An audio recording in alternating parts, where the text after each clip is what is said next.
15h33 sur Radio J, c'est tout de suite l'heure de l'émission Philosophie de Blandine Kriégel. Le thème d'aujourd'hui est la politique contemporaine s'inspire-t-elle de Machiavel, avec le docteur Marielle David, pédiatre et pédopsychiatre, l'historien Alexandre Adler, géopolitologue, je vais y arriver, le doyen François Guéry, philosophe, et le journaliste Alexis Lacroix, directeur du journal Actualité Juive. Merci à la régie et à notre ami Philippe Sinclair. Et nous commençons effectivement tout de suite notre émission sur, au fond, ce thème. Est-ce que la politique contemporaine s'inspire-t-elle ou non de Machiavel ? Alors, Machiavel, il faut bien le reconnaître, n'a pas une très grande réputation en France. Lorsqu'on dit machiavélique, machiavélien, on vise un personnage plus ou moins douteux qui, au fond, est en délicatesse avec l'honnêteté. Quand il s'agit des politiques, c'est pire encore, qui peut, au fond, pratiquer la réelle politique et jusque, d'ailleurs, au meurtre. Pourtant, eh bien, un certain nombre de penseurs contemporains, et non des moindres en France, comme par exemple Raymond Aron ou plus tard Claude Lefort, ont voulu réévaluer la pensée de Machiavel. Et dans le monde anglo-saxon, même si Machiavel a eu ses détracteurs, je pense à Léo Strauss ou à Harvey Mansfield, plus ou moins connu ici, Pocock et Skinner se sont appliqués à excusez-moi, mais j'ai été troublée et j'espère que ça ne se reproduira pas. Se sont appliqués à réévaluer Machiavel. Alors, ont-ils tort, ont-ils raison ? Que signifie le retour de Machiavel ? Un retour au réel ou une trahison au fond de la paix et de la justice dans la République ? La pensée de Machiavel a-t-elle des limites ? Voilà toutes ces questions que nous voulons aborder. Nous écoutons notre ami François Guéry à partir d'un texte extrait de Quentin Skinner. Alors, dans les livres de conseils aux princes et aux courtisans, la première chose qui saute aux yeux est la forte continuité entre leurs valeurs et celles des humanistes civiques du début du Quattrocento. La virtutis demeure leur héros. Dans Le Prince, Machiavel assume tout aussi clairement ses valeurs. Le comportement princier doit être honnête, aussi bien qu'utile. Dans le même esprit, il estime que la morale à tirer de la carrière de César Borgia est que le prince, pour maîtriser un État, doit toujours se fier à sa propre virtu, plutôt qu'aux faveurs de la fortune. La fortune ne peut jamais submerger l'homme de vraie virtu, elle nous laisse gouverner la moitié de nous-mêmes. Les humanistes civiques tenaient tous le maintien de la liberté et de la justice pour les valeurs essentielles de la vie politique. Un changement de priorité se rencontre chez Machiavel. Il avance à plusieurs reprises que le devoir majeur du souverain consiste à s'assurer lui-même sécurité et puissance tout en garantissant stabilité et sûreté à ses sujets. Il était en général admis que du moment que le prince se vouait à une vie de vertu, cela lui permettait d'atteindre les buts suprêmes d'honneur, de gloire, de renommée. Machiavel montre que cela revient à sous-estimer naïvement que le maintien d'un gouvernement heureux dépend de la volonté inflexible d'ajouter l'emploi de la force militaire à l'art de la souveraineté. Il attribue un rôle exceptionnel à l'emploi de la force pure. Les principes fondamentaux des États sont les bonnes lois et les bonnes armes. Machiavel, autrement dit, conteste l'identité entre posséder la virtu et posséder toutes les grandes vertus morales. Il va s'attacher à les démolir une à une. La libéralité, la miséricorde, la fidélité, la religion. Il est indispensable au prince de savoir bien pratiquer la bête et l'homme et d'apprendre à modeler sa conduite sur celle du lion et sur celle du renard. Il est devenu manifeste que tout le propos de Machiavel est gouverné par un sentiment nouveau de la virtu. Machiavel attend des hommes de la plus haute virtu, de la plus haute vertu, qu'ils soient capables de se comporter lorsque la situation l'exige, je cite, selon que le changement de fortune leur commande, de façon parfaitement infâme. Et donc ça, c'est extrait d'un livre d'un philosophe que nous avons rencontré très récemment dans votre émission Blandine, Quentin Skinner, Les fondements de la politique moderne. Eh bien, je vais commencer, merci beaucoup Alexis, je vais commencer par Quentin Skinner, pour en dire quelques mots. Quentin Skinner, c'est un penseur qui est beaucoup plus connu en France que Pocock, auquel nous nous étions référés la fois dernière, parce qu'il est devenu célèbre avec un livre, en tout cas célèbre dans le monde universitaire, mais on trouve aussi beaucoup de vidéos sur lui sur Internet, avec justement ce texte, ce livre, Les fondements de la politique moderne. Donc il est né en 1940, il a d'abord été professeur à Cambridge, puis maintenant il est à Londres, mais il est considéré comme un des grands historiens des idées politiques modernes, représentant donc de cette école anglo-saxonne. Alors, que dit-il qui nous intéresse aujourd'hui? Moi, le croyais-je? Eh bien, d'abord que Machiavel est un héritier de l'humanisme civique, c'est-à-dire cette grande pensée républicaine florentine pour l'essentiel, dont nous connaissons, n'est-ce pas, au fond, le héros principal qui est Machiavel, mais qui a été précédé par des gens beaucoup moins connus, mais Salutati, Leonardo Bruni, Léon Battista Alberti, qui tous, effectivement, ont réhabilité une idée qui était tombée en désuétude depuis l'Antiquité, l'idée de vertu, de virtus, contre en effet la philosophie médiévale appuyée sur Boès, qui recommandait aux humains la vie contemplative, de s'intéresser essentiellement au fond au bien céleste, et bien à la Renaissance. On réhabilite la vita activa et on estime que la virtus, ou la virtu en italien, c'est-à-dire cette énergie qui existe chez les humains, leur permet au fond de contourner la fortune, la chance, l'occasion de s'en servir. Et en particulier, l'exemple qui est pris, c'est celui du pilote. Il a des vents contraires, il a des courants également contraires, et pourtant, grâce à sa connaissance, il peut arriver à les surmonter et conduire même contre le vent. Bref, donc c'est de cette idée que Machiavel est l'héritier. Ajoutons que ces humanistes civiques pensaient qu'au fond, cette vertu, elle va de pair avec les vertus chrétiennes, que lorsqu'on a de l'énergie, on peut aussi respecter et user des vertus chrétiennes, c'est-à-dire la générosité, la charité, la fidélité, la loyauté, bref. Qui sont aussi des valeurs juives, puisque chesed, on dit en hébreu, on peut dire la miséricorde. Cela, en effet. Mais alors, justement, par rapport à eux, Machiavel est à la fois leur héritier, mais il est aussi, au fond, un tournant. Il est un tournant parce que Machiavel dit, non, justement, il ne faut pas être naïf, n'est-ce pas? Il est tout à fait pour réévaluer la vertu, mais la vertu, en particulier la vertu du politique, la vertu du prince, n'est pas la vertu chrétienne. Pourquoi? Eh bien, dit-il, parce qu'au fond, ce que veut le gouvernement, c'est ce que nous explique Skinner, ce que veut un prince, c'est deux choses. Premièrement, sa puissance et sa sécurité. Et par ailleurs, il veut également assurer au peuple la sûreté, donc la paix, et la stabilité. Et que pour ce faire, il est obligé, à plusieurs reprises, d'entrer en délicatesse avec la morale chrétienne. Pourquoi? Nous dit encore Skinner, et c'est parce que tout gouvernement, dit Machiavel, repose sur les bonnes armes et les bonnes lois, mais pour lui, ce qui est au fond fondamental, ce sont les bonnes armes, c'est la force, et cela va jusqu'au point où le prince peut user de moyens parfaitement immoraux.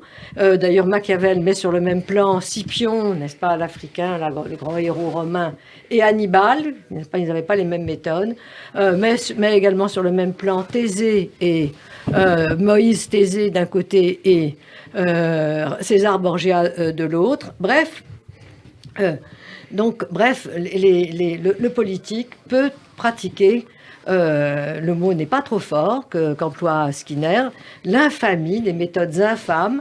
D'ailleurs, Machiavel parlait lui-même à propos des condottières, n'est-ce pas, dont il parle de prince d'abjection, c'est-à-dire le mensonge, le meurtre, n'est-ce pas, le mensonge, le meurtre, tout en faisant mine, et le cynisme évidemment, de respecter l'opinion. Alors, à partir de là, je m'adresse à notre ami Philippe Sinclair. J'espère que Alexandre Adler nous a écoutés, puisque la première question que je veux poser, c'est une question à Alexandre Adler. Alexandre, vous nous écoutez? Oui, oui, je vous entends très bien. Bon, alors, cher Alexandre, donc, au fond, la question que je veux poser, elle est très simple. Elle concerne, au fond, la signification de ce retour à Machiavel, dans la politique en particulier, dans la pensée anglo-saxonne. Qu'est-ce que ça signifie? Est-ce que c'est un esprit réaliste, c'est-à-dire, au fond, l'État doit utiliser la force, ou est-ce que c'est l'idée que, au fond, tous les États et toutes les politiques se valent, il n'y a pas de différence? Et alors, pour préciser ma question, Alexandre, si vous le voulez bien, eh bien, je voudrais partir d'un exemple très simple, qui est l'exemple de Churchill, n'est-ce pas? Quand les 300 000 Tommies britanniques étaient dans la poche de Dunkerque, il a eu l'idée extraordinaire, n'est-ce pas, de faire appel à la société civile, comme il disait, n'est-ce pas, les Anglais sont des marins depuis la préhistoire, et de faire rembarquer l'essentiel de ses troupes par, au fond, des navigateurs civils. Et on considère généralement, d'ailleurs tout le monde est au courant de cet épisode puisqu'on passe et on repasse aujourd'hui le film Dunkerque, que en fait c'est la première victoire de ce qu'on a appelé plus tard la bataille d'Angleterre.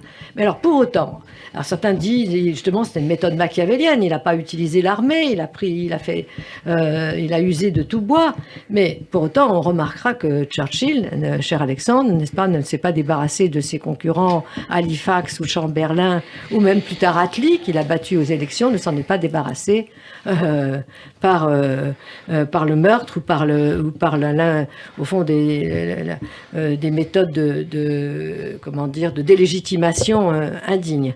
Donc voilà ma question. Alors que pensez-vous de cette réévaluation, du sens de cette réévaluation de Machiavel dans la politique anglo-saxonne, Alexandre? Eh bien, le cas de Churchill est vraiment frappant, car il représente à la fois la permanence de principes qui sont infrangibles, qu'il n'a jamais violés, et en particulier la liberté de conscience et le pluralisme politique. On sait très bien qu'il a gouverné avec une chambre des communes qui était issue de Munich, et avec un parti conservateur dont les idées avaient été exprimées par Chamberlain de manière tout à fait évidente avant qu'il ne soit renversé. Et il n'a jamais porté la main ni contre les individus, ni contre les représentants. Donc il n'était pas machiavélien. Alors en ce sens, c'est une réfutation en acte du machiavélisme. Et en même temps, si on essaye de représenter les choses graphiquement, on dira que sur un noyau anti-machiavélien, mais vraiment anti-machiavélien, à la différence de Frédéric II de Prusse, qui a prétendu écrire un anti-Machiavel et pratiquer le machiavélisme pendant toute sa carrière, Churchill s'y est conformé. Mais comment, en même temps, ce noyau anti-machiavélien qui est absolument clair chez lui, est pris dans une espèce d'espace de gravitation périphérique où le machiavélisme est tout le temps, est omniprésent. Pourquoi? Alors c'est là la complexité. Bien entendu, Dunkerque c'est le contraire du machiavélisme, l'appel au peuple, l'appel à la raison et le respect de toutes les opinions, même les pires, représentent pour Churchill la vérité absolue de ce qu'étaient ses convictions qu'il a continué pendant toute sa vie, mais parfois à son péril. Mais en même temps, il n'a jamais hésité à, si j'ose dire, gouverner parfois brutalement, en se débarrassant, mais à la périphérie seulement du système, d'adversaires qui lui étaient particulièrement odieux, et en organisant parfois de véritables ruses. On sait très bien, par exemple, qu'il a combattu avec une très grande violence Mosley et les inspirateurs fascistes de la pensée du roi Édouard VIII, et qu'il a en fait, en jouant les bons flics, contribué à sa destitution. Il n'empêche que s'il n'a jamais, par exemple, essayé de liquider aux Bahamas, il pouvait parfaitement le faire, le duc de Windsor.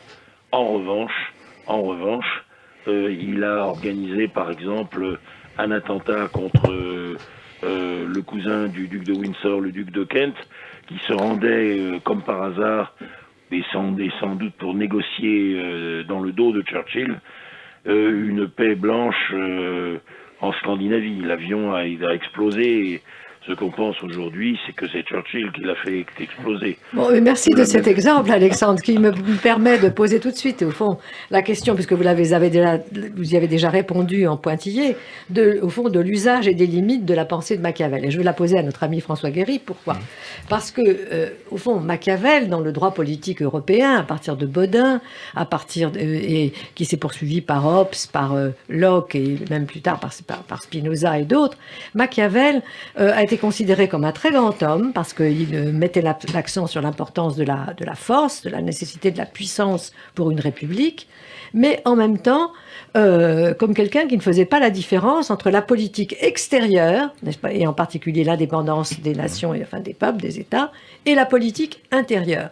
Et de ce point de vue, il a été critiqué, ou plus exactement, on s'en est débarrassé tout en estimant, comme Bodin l'avait fait dans les 6 livres de la République, que Machiavel, il disait, entre Aristote et moi, il n'y a que Machiavel. Alors François, qu'est-ce que vous pouvez nous dire de cette réaction du droit politique continental européen, une autre lignée que les anglo-saxons, et de cet usage et de ces limites de Machiavel? Qu'est-ce que vous nous dites ? J'ai un peu changé d'attitude vis-à-vis de Machiavel, que j'aime beaucoup comme écrivain. Comme Rousseau, hein, oui, comme personnage, enfin, il a son style. À mon avis, d'ailleurs, sa virtu, je me demande si le mot ne veut pas dire virilité plus que vertu théologale. Enfin, c'est évident que ça ne veut pas du tout dire vertu. Alors, j'ai regardé aussi cette tradition. L'humanisme civique, c'est l'expression qui est utilisée dans le texte de Skinner. Oui, c'est Hans Baron, ça vient de alors, Hans voilà, Baron. c'est ça, c'est 1928, donc c'est une vieille idée. Mais alors, ce qui caractérise Machiavel, si j'ai bien compris, dans cette tradition, ou peut-être contre, ou en rupture avec cette tradition, c'est en fait l'idée pratiquement de lutte des classes, on peut parler de ça. Il considère que sa société, peu importe les autres, à Florence, est divisée entre les grands et le peuple, grandi popolo. Il considère aussi que leurs intérêts sont inconciliables et que donc l'homme nouveau qui est au pouvoir ne peut pas, si on veut, à la fois servir les uns et les autres puisque leurs intérêts sont inconciliables, sont, si on veut, en lutte. Alors il en conclut ceci, il est l'homme du peuple, Le prince. Et donc, quant aux nobles, il a le droit, parce que là on dit des infâmes, ça c'est trop général, c'est presque une notion morale, mais en réalité ce qu'il veut dire c'est que lorsque les intérêts du peuple le veulent, on peut tout simplement se débarrasser du noble qui gêne. Alors, pas seulement, il va plus loin que ça, excusez-moi François, je vais faire juste une incise. Oui, quand Skinner dit que Machiavel demande que le gouvernant fasse appel à la bestialité humaine, c'est-à-dire au fait que nous sommes, et qu'il doit être comme un lion, c'est-à-dire un prédateur qui déchire à belles dents, et un renard, c'est-à-dire quelqu'un qui utilise la ruse, ça va plus loin, n'est-ce pas? Ça ne vise pas, ça vise pas seulement l'attitude vis-à-vis de des grands, ça vise aussi l'attitude vis-à-vis du peuple. Mais moi je veux surtout souligner que malgré tout, dans un conflit entre le grand nombre, le peuple, et les grands, l'homme nouveau qu'est le prince est l'homme du peuple et se débarrasse, si je puis dire, à volonté de l'élite. Or, moi ça me fait quand même penser d'abord au culte de la personnalité et à tous les régimes qu'on appelle totalitaires. Se débarrasser de l'élite pour faire plaisir au peuple, c'est vraiment l'exemple même, si on veut, des atrocités du XXe siècle. Et avec la séduction qu'exerce à cause de la Révolution française, ce genre de propos, si on veut, d'idéalisation du peuple, sous la forme des mouvements anti-élitistes et populistes d'aujourd'hui. Alors, j'irai plus loin. Vous retournez Rousseau, c'est très intéressant, François. J'irai plus loin. À propos des droits du citoyen. Parce que, en fait, le citoyen, c'est la majorité, c'est le grand nombre, etc. Le vulgaire, dit Machiavel. Oui, alors, est-ce que le noble, le ci-devant, reste un citoyen? Alors, éventuellement, non. il n'est pas vraiment du peuple. Et aujourd'hui, on dit pour que ça. Machiavel. On dit que ça. Mais alors, moi, à mon avis, il faut aller encore plus loin. Est-ce que les droits du citoyen et les droits de l'homme sont une seule et même chose ? Dans certains cas, c'est absolument le contraire. C'est-à-dire que les droits du citoyen empiètent tellement sur les droits de l'homme que celui qui est homme sans être citoyen devient une sorte de non seulement de bétail, mais surtout de gibier. Quelqu'un qu'on peut, à volonté, éliminer, on a tous les droits. C'est ce que disait Anna Arendt. C'est ce que disait Anna Arendt. C'est absolument totalitaire. Que les droits de l'homme n'ont été respectés que pour les citoyens et pour Voilà, les non-citoyens, ils n'ont pas été respectés. Moi, je pense que les régimes qui ne mettent pas les droits de l'homme en avant quand ils parlent des droits du citoyen, sont sur la voie d'un totalitarisme dictatorial, immoral, et à fuir. Enfin, voilà, on les appelle illibéraux. Merci. On les appelle Merci illibéraux beaucoup. aujourd'hui. Donc c'est ça la limite, n'est-ce pas, pour vous et je vous en remercie, François de Machiavel. Alors, cher Marielle, docteur David, bon, vous avez l'avantage sur nous tous, n'est-ce pas, au fond, d'observer des patients, un matériel clinique, enfin une lucarne directe sur notre société. Et au fond, la question que je veux vous poser, elle est très simple. Est-ce que vous observez dans votre profession, au fond, une inclination vers des méthodes machiavéliennes qui sembleraient normales, acceptables ou non, Marielle? Oui, alors moi, je ne peux répondre à cette question qu'en psychiatre et psychanalyste, et pédopsychiatre précisément. C'est-à-dire que nous savons que tous les enfants, on passe par une phase de ce que Freud a appelé, c'est pas forcément bien traduit, mais c'est traduit comme ça, de la perversion polymorphe. C'est-à-dire qu'un enfant a des pulsions qu'il faut limiter parce qu'il y a l'interdit de l'inceste, parce qu'il y a l'interdit du meurtre, et que par conséquent, l'éducation va lui permettre de franchir toutes ces dérives possibles de la psyché infantile. Ça, c'est la première chose. Oui. Alors, à partir de là, on voit que le vrai pervers, c'est pas celui qui a des pulsions qu'il faut réfléchir, c'est celui qui va chercher à faire du mal à l'autre. Je prends par exemple un exemple extrêmement actuel, les hommes qui tuent leurs femmes. Oui. Dont on parle beaucoup actuellement. Qu'est-ce que c'est qu'un homme qui tue sa femme? De quoi a-t-il besoin? Pourquoi en arrive-t-il là? Je pense que c'est parce que il met en axe ce que Lacan a appelé la métaphore paternelle, c'est-à-dire qu'il ne lui semble exister qu'à la place du meurtre de sa femme. Oui. Lui en tant qu'homme. Il faut qu'elle soit morte pour qu'il existe. C'est ça, au fond, la structure de la perversion dans ce domaine. Très grand danger qui est la perversion humaine qui cherche à détruire. Alors, à mon sens, tout autre est la question du politique. Oui. Parce et que de Machiavel, donc Machiavel n'entre pas dans ce schéma. Et donc voilà, Machiavel c'est un autre problème parce que Machiavel parle du prince, il ne parle pas de l'enfant, il parle pas de il parle du prince. Alors au fond, me semble-t-il, ce que dit Machiavel, c'est qu'un prince ne peut pas être naïf, quoi. Il faut qu'il sache que d'une part, il y a des pulsions dangereuses chez les humains, et d'autre part, à la place du prince, en principe, il doit défendre son pays, il doit défendre la nation. Il est là pour ça. Oui, mais avec des méthodes que la morale réprouve. Bah, oui et non, oui et non. Oui, bien sûr, il y a des méthodes qui, a priori, sont réprouvées, mais surtout, ce qu'il doit quand même, et ça, il doit le faire de toute façon, c'est décider ou non de la guerre. Oui. Et ça, par définition, il est là pour ça. Merci de cette observation, parce que vous me donnez un relais, au fond. Alors, est-ce que le point de retournement, ce n'est pas cette séparation entre la politique extérieure, où en quelque sorte, tout le machiavélisme a été accepté, n'est-ce pas? Il faut se défendre, la guerre, il y a des guerres légitimes, et la politique intérieure, où normalement, dans les républiques démocratiques, on n'a pas le droit de se conduire de cette façon. Et comme l'a rappelé très bien François, eh bien, si on se conduit comme ça vis-à-vis des élites, finalement, ça finit par se retourner contre le peuple lui-même. Qu'en pensez-vous? Aujourd'hui, est-ce que nos politiques sont machiavéliens? Je voulais dire que vous pourriez faire l'émission à vous tout seul, comme observateur politique. C'est une question à 150 000 shekalim, comme on dirait en Israël. Alors, non, mais si vous voulez, c'est vrai qu'il faut faire la distinction, je crois, qui est essentielle, entre les républiques démocratiques libérales et les démocraties illibérales. C'est une distinction à laquelle nous convie d'ailleurs l'intervention tout à l'heure de François. Mais justement, au milieu, vous avez des personnages ambigus.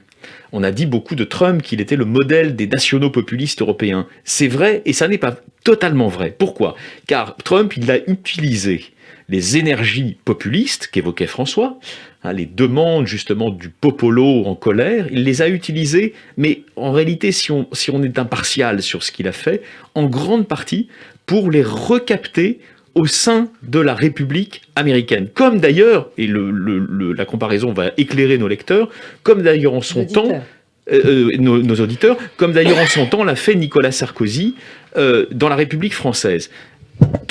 Toute différente est la configuration qui se présente aujourd'hui avec les futurs probables candidats de l'extrême droite française. Pour deux raisons. Ah, vous voulez parler d'Éric Zemmour Voilà, en une minute.